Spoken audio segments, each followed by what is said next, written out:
Hello students, आज हम करने जा रहे हैं डेसिमल टू बाइनरी कन्वर्जन। हमारे पास एक वैल्यू है जैसे 27 जिसका बेस है 10, तो ये डेसिमल में हमें गिवन है वैल्यू और हम इसे बाइनरी में जिसका बेस होगा 2 उसमें कन्वर्ट करना चाहते हैं। इसके लिए हमें सबसे पहले 27 को 2 से डिवाइड करना होगा। तो इस तरह से हम इसे लिख लेते हैं 27 यहाँ पर और 2 से डिवाइड करेंगे। इसे हम रिपीटेड डिवीज़न मेथड भी कहते हैं। ठीक है जी। तो यहाँ पे हमारा क्या होगा, जो ऊपर आंसर आएगा 13 और जो रिमाइंडर आएगा उसे हम साइड पे लिख लेते हैं। फिर से हम 2 से डिवाइड करेंगे 13 को, 2 6 जा 12, 1 रिमाइंडर। फिर से 2 से डिवाइड करेंगे, 2 3 जा 6, 0 रिमाइंडर। फिर से हम 2 पे डिवाइड करेंगे, 2 1 जा 2, 1 रिमाइंडर।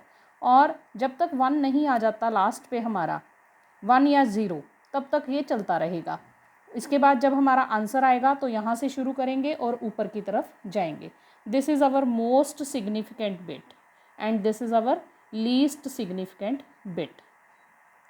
अब हमारा आंसर क्या होगा, 27 बेस 10 को हमने कन्वर्ट किया तो 1 1 0 1 1 MSB से लेके LSB की तरफ जाएंगे जिसका बेस हमारे पास आ गया 2। अगला सम है हमारे पास 39.625 जिसका बेस है 10, डेसिमल में हमें गिवन है वैल्यू और हमने इसको बाइनरी में कन्वर्ट करना है। तो सबसे पहले 39 को तो जैसे हमने पहले किया था वैसे ही करेंगे। 39 को रिपीटेड डिवीज़न मेथड से सॉल्व कर लेंगे। 2 से डिवाइड करेंगे, 1 रिमाइंडर। अगेन 2 से डिवाइड करेंगे, 1 रिमाइंडर। 2 से 1, 2 से करेंगे 0, अगेन 2 से करेंगे तो हमारे पास आएगा 1 0। तो फिर से हमने MSB से लेके LSB की तरफ जाना है। अब हमारा आंसर क्या होगा, 39 का जो बेस 10 है उसके लिए हमारा आंसर हो जाएगा 1 0 0 1 1 1 बेस 2। अब हम 0.625 को सॉल्व करने के लिए इसे 2 से मल्टीप्लाई करते हैं। 2 से मल्टीप्लाई करेंगे, 2 5 जा 10, 1 रिमाइंडर। 2 2 जा 4 और 1 5, 2 6 जा 12। तो हमारा जो डेसिमल पॉइंट है वो 3 के बाद यहाँ आ जाएगा। फिर अगेन इसको 2 से मल्टीप्लाई करेंगे, 2 0 जा 0, 2 5 जा 10, 2 2 जा 4 और 1 5, यहाँ पे आ जाएगा डेसिमल पॉइंट के बाद 0। अगेन 2 से मल्टीप्लाई करेंगे, ये हम रिपीटेड डिवीज़न के साथ सॉल्व करेंगे। 0 0 10। लास्ट में डेसिमल पॉइंट के बाद जब सारे ज़ीरोज़ आ जाएं वहाँ पे हम इसे लीव कर देंगे। तो हमारा आंसर जो होगा अब ऊपर से नीचे की तरफ आएगा, यानी कि ये हमारा MSB हो गया और ये हमारा LSB हो गया। तो अब 0.625 के लिए हमारा आंसर हो गया 101।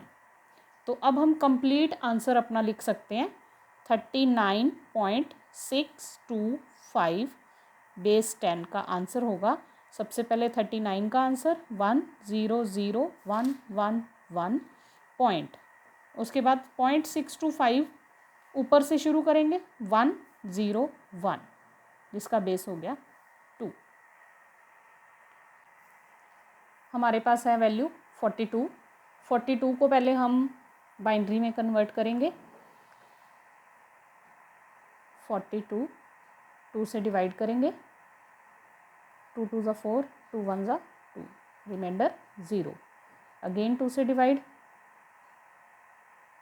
1, 2 5 जा 10, 0, 2 2 जा 4, रिमाइंडर 1, 2 2 1 जा 2, रिमाइंडर 0। तो हमारा आंसर होगा यहाँ पे 42 बेस 10 के लिए 1 0 1 0 1 0 बेस 2। अब इसके बाद हम 0.6 को सॉल्व करेंगे। 0.6 को मल्टीप्लाई के साथ सॉल्व करेंगे, क्योंकि जो पॉइंट के बाद वाला है वो मल्टीप्लिकेशन के साथ सॉल्व किया जाता है। तो 2 6 जा 12, हमारे पास यहाँ पे आ गई वैल्यू 1.2। 2 से मल्टीप्लाई, यहाँ पे होगा 2 2 जा 4। अब यहाँ पे ये बात ध्यान देने वाली है कि हम 2 1 जा 2 इसको मल्टीप्लाई नहीं करेंगे, सिर्फ डेसिमल के बाद वाले पार्ट को हमने मल्टीप्लाई करना है। तो 2 2 जा 4 हमने किया, तो यहाँ पे वैल्यू क्या आएगी 0। फिर अगेन 2 से मल्टीप्लाई करेंगे। अब हमने क्या करना है 2 4 जा 8, यहाँ आया 0। फिर हमने 2 से मल्टीप्लाई करना है, तो यहाँ पे हमारे पास आ गया 1 6। अगेन 2 से मल्टीप्लाई करेंगे, 2 6 जा 12, 2.1। अब यहाँ पे एक चीज़ ध्यान देने वाली है कि ये जो सीरीज़ है ये कभी ख़त्म नहीं हो रही, ये तो चलता ही जाएगा, लेकिन हमें कहीं ना कहीं पे स्टॉप करना होगा। तो स्टॉप हम कहाँ पे करेंगे, यहाँ पे जहाँ कहीं भी सेम आ जाए वैल्यू वहाँ पे हम स्टॉप कर देंगे। जैसे यहाँ पे हमारे पास वैल्यू आई थी 1.2, अब इसके बाद यहाँ जाते जाते 0.4 0.8 1.6 1.2, अगेन वैल्यू हमारे पास आ गई 1.2। तो इस वैल्यू को हम कंसीडर नहीं करेंगे, इससे ऊपर वाली जो सारी वैल्यूज़ है हमारे पास उनको हम कंसीडर करेंगे। तो यहाँ तक हमारा आंसर आ जाएगा। तो यहाँ पे हमारे पास आंसर क्या होगा 42.6 का बेस 10 इक्वल 10101 पॉइंट जब हम लगाएंगे इसके बाद 0.6 की जो वैल्यू है ऊपर से 1001। और एक चीज़ और करेंगे हम, इसका मतलब रिपीटिशन है, इसके बाद वाली वैल्यूज़ फिर से यही चीज़ जनरेट होने लग जाएगी। 0.4 आएगा, फिर 0.8 आएगा, फिर 1.6, फिर से 1.2। इट मीन्स यहाँ पे हम एक बार लगा देते हैं कि ये चारों जो हैं आंसर हमारे बार बार रिपीट होते जाएंगे।